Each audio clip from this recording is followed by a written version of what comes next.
Those Canadian banks, are also chartered by a government. The oldest chartered bank in Canada is the Bank of Montreal, which was founded in 1817 and chartered in 1822.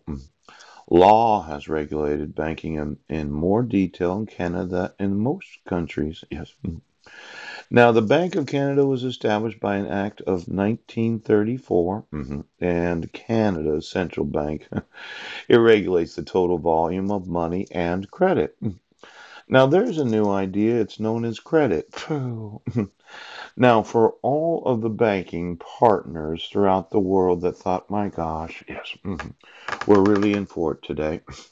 We had the experience of the credit crisis. Do you remember the mortgage-backed securities? Yes, the liar loans. Yeah. As I remember it, I could have, well, at $200,000 a year, I could have borrowed money. Yes, known as credit. I could have bought 10 different residences without having to pay any principal, interest only. Yes. And with the credit that I had at that time, 750 credit score. Yeah. I probably could have got them to add the interest to the principal 10 years later when I refinanced. Yes. Yes.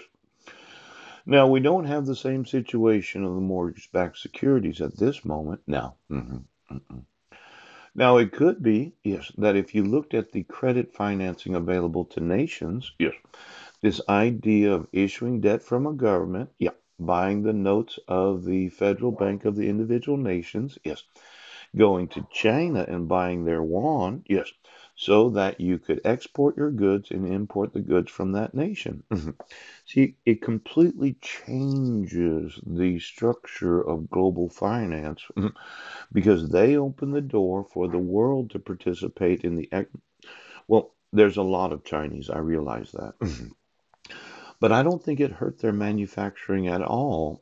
What was hurting it was the sterilization of their currency. Yes. Now, let's say you're in Canada. You decide to go to China. Yeah.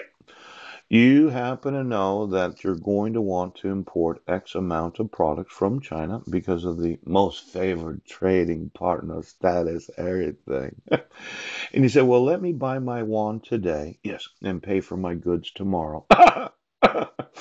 Now, there's all kinds of different hedges available to you. Yes. The buy and the sell. Now, there's the trading of the currency. What if it was worth more? Yes.